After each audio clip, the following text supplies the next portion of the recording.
of entertainment commentary, smash the subscribe button, hit notifications that you don't miss when we post and upload. Mkaburi Chigogo is my name. Be sure to follow me on Instagram, guys, so that you can chop quick gossip. And of course, there's some very interesting stuff that's happening in the stories there, so we would want you to be part of that. And here on YouTube, follow on Instagram. I mean, let's just make it one big blossoming community. Let's get started.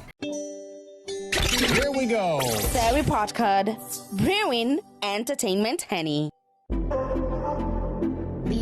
in music.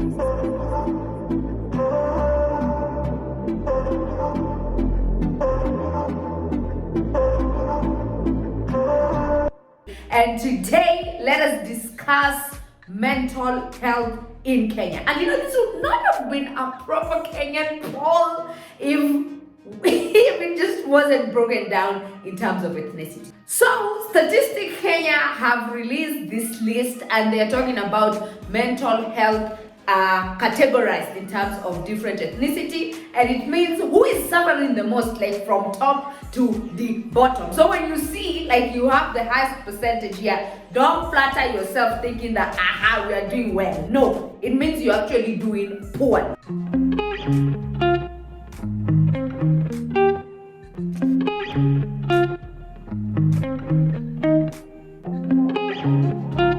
Start this off. Coming in at 25% is the Kikuyu.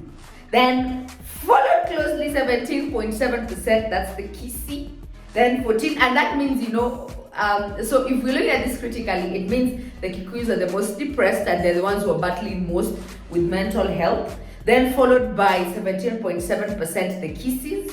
Then followed by 14.3%, that is the Kalenjins. Then coming in closely, 13% is Luya, followed by 10% the Kaos, 8.6% Meru, and then coming in at 5% is the Maasai, 3.7% is the Mijikenda, and 1.2% is the Luo. So I don't know, guys had like really mixed emotions, because first of all, when I saw this, I was like, was this really necessary for us to, to break this thing down in terms of ethnicity? Because it doesn't matter. I don't think it matters, because if whether you're a Kuk, you're a Kaleo, whether you're a Kao, whether you're a Mijikenda, whether you are Luya, mental health is mental health. And for the Statistics Kenya to have to insist that we need to know who is suffering the most, so that maybe, I don't know if it's for maybe the leaders to try and highlight it, or if it's for the people to be aware that it's this and these things that are triggering it, or it is also based off the fact that first the Kikuyu are the most in the country. That is as per the 2019 census that was done, prove that they are the majority. I think they're coming in at 8 million plus people in the entire country. So I don't know, because guys have like mixed emotions. Like, so is this even necessary that we now have to start shedding light and saying that we're breaking this thing down in terms of ethnicity? Because for me personally, my personal feeling is mental health is mental health. Whether you're Kikuyu, whether you are a Kale, whether you're a Kao, mental health is mental health, and it is affecting everybody. So you see, because when we talk about someone has committed suicide, it then goes back in this very country. It goes back to people asking, what tribe were they? Were they doing this? That is most often than not like one of the top 5 questions that people ask. Believe it or not, like it's usually just a thing of, okay, and then now we start deducing and we start making it make sense. We start nitpicking, talking about how you see probably this person is under pressure because they're looking for this, they're looking for this, they're looking for this, they don't have support system. These are like some of the reasons that people give. Support system is weak, or they're looking for money and money is not available, or maybe it's pressures after shamba or something like that, which I found to be rather, I don't know, something about it just made me uncomfortable, because it just shows that how tribal and how ethnic based this whole country is. You know what? It just can't be about mental health. It just like, let's take it a step further, just discuss ethnicities and who's been most affected. So that's the list. Some of them didn't make the list because maybe they didn't come across a statistic or somebody talking about that someone from this and this tribe is actually doing it. But my genuine feeling and my actual feeling about this whole story is mental health is mental health. I don't give a damn whether you're from, I don't know what part of this country, mental health is affecting literally almost everybody. And now the current statistics again that were released shows that men are suffering more.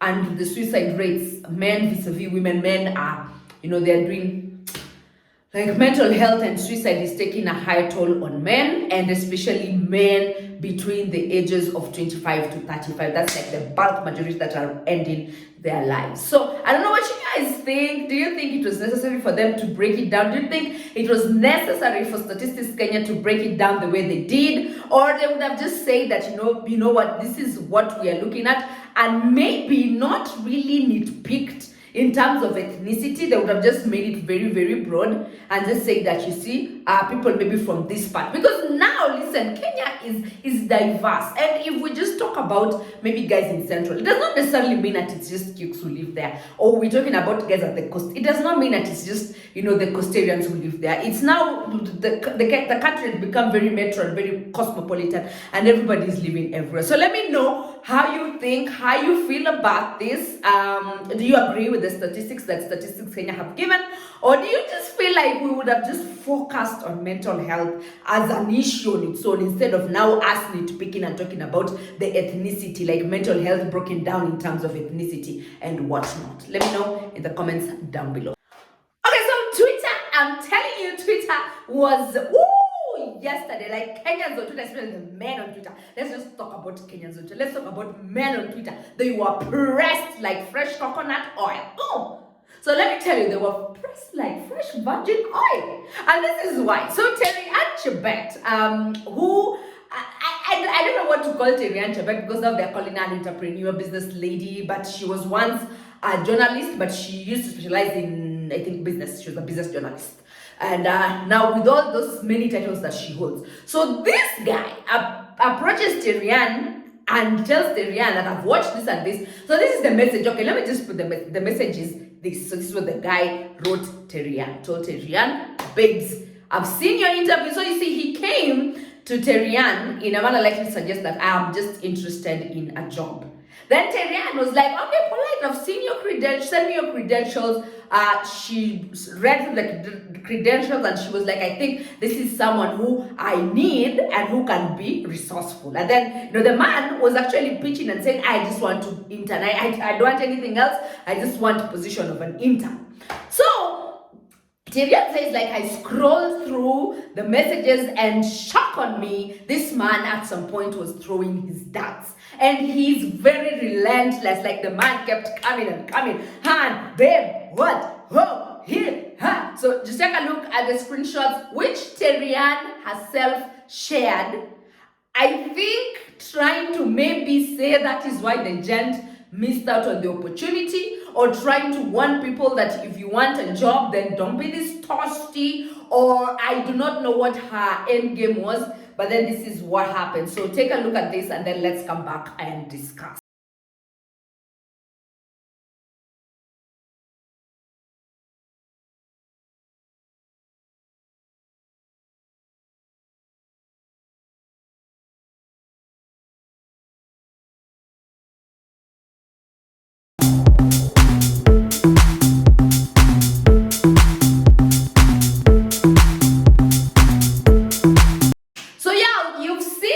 You've seen this, my people, and the truth of the matter is two things involved, okay? Because now guys on Twitter had different, like, they had mixed reactions, and women were pro what Terryanne did. Most men were like, that is nonsense, Terryanne, that's nonsense. Because if a rich nigga pitched you in your DMs, okay? If a rich nigga just came and tried to shoot his shot, and Terryanne was like, by the way, I have no issue with people shooting their shots. So I don't think it was the issue of her being hit on that was a problem. The problem was, you're pitching me, then again you come and expect me to be your employer. How does this thing work? Then again, someone help me understand it. Like, break it down to me like a 5-year-old. How am I supposed to face you, sir, Sebo, and we have a conversation like, you see, oh, once upon a time I was hitting on her? Because you know what, if I'm thinking about this from a woman's perspective, the honest truth is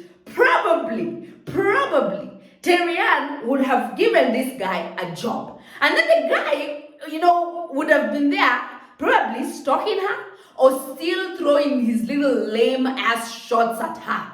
Or he would have taken it a step further. Go ahead, tell guys that by then I pitched this chick once upon a time. I DM'd her. I was shooting my shot and I got the job not because of merit, but because of the shots I was shooting at her. Because we know some of you boys out here, not men, boys, you're very shallow and very silly, stupid, don't have brains. You start spoiling someone's name out here. So perhaps that's what Terryanne thought about. And she was like, I'm really uncomfortable. Like, I cannot work. How exactly are we going to work in the same space? How are you even going to take direction from me? How do you expect me to be your employer and instructor at the same time? Like, to instruct you, do this, make this happen. How? Can't happen.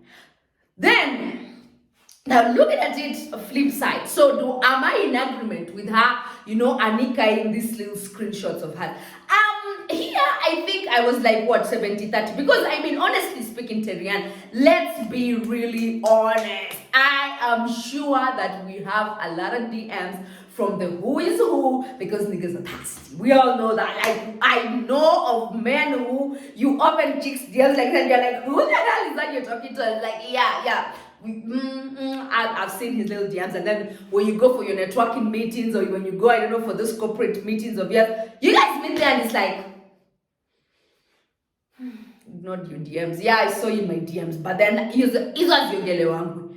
But the truth of the matter is, in fact, I even asked my guys, I pitched guys there on Instagram, and I said, the odds a well-to-do man will be in Terryanne Chebet's DMs telling her, babe, give me an internship, I want to intern for you. 0, nil. So there'll be no need for Terryanne to walk around exposing that person like that.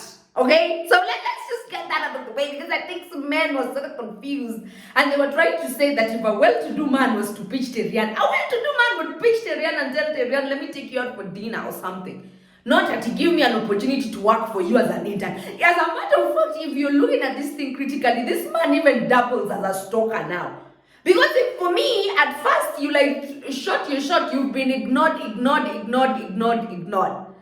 Then now you finally come, even if you're the most qualified and even if you're like the guy who was really best placed or suited to do the job for me, I'll be like, listen, no, I'm not really comfortable working with you. Because from previous accounts of whatever it is you're trying to tell me, I don't feel safe because it feels like you are trying to pitch me. And then when I ignored, you also came back and, at some point in one of those grabs, the man is talking about how Terryanne is like the queen of snobbing. Babas, you can never risk with these people. So then again, the other question was, if this was a man, okay, and it was a lady who was trying to shoot her shot in the DMs, and then now the lady came and pitched the guy and told the guy that, by the way, is how I'm disqualified, then you shortlist the person, and then the man goes, scrolls the DMs and notices that this hand was trying to dart him. I doubt if, first of all, if the man would even have the guts to put out the screenshots like this. Then number 2, I don't even think the man would be like, he would be there saying, this is not ethical. He'll be like, you know what, come on in, I'm going to eat you, and then probably I'll give you a job, or maybe I won't even give you a job, but I'll have to sample that which you are trying to bring me in my DMs. And then after that, now the hand would go on Twitter and talk about how the boss has molested her. The double standards. But anyway, I don't know what you would have done. Are you in agreement with what Terryanne Chebet did here? Or does it make you a bit uncomfortable to think that, you see, this is just a private conversation? That's why it's called a direct message. These things should be left there in the direct messaging. Like, let it be private and confidential. Don't walk around trying to air out someone's dirty linen out in public, in the spirit of being an exposer. You see, some people were of that school of thought. So for me, I think Terryanne would have probably just, she would have just probably put it out there without really going to the lens of exposing this man's DMs. That's just what I thought. Because she blurred out the guy's face, blurred out his name. Nothing was really said. Like, we don't know. We have no idea who this is. they only know who they are. But I also feel like maybe alimuaibisha kidogo. So maybe she will have just put it out there as a general message that if you're trying to shoot your shot and then you come at me, pitching me for employment, forget about it. But then her going to this extent of, airing out this guy's DMs, I think that was it was cheesy and it was kiddish. For me, unless she felt threatened, like unless she felt like this man now is trying to come at me sideways, or he's trying to holler, or he's trying to stalk and he cannot stop, then that would have been justified in my books for her to do this type of expose. So thanks so much for watching. Don't forget to subscribe, tell a friend, share, like, comment, and hit notifications so that you do not miss when we post and upload. I will see you again in the next video. Thanks for watching. Bye.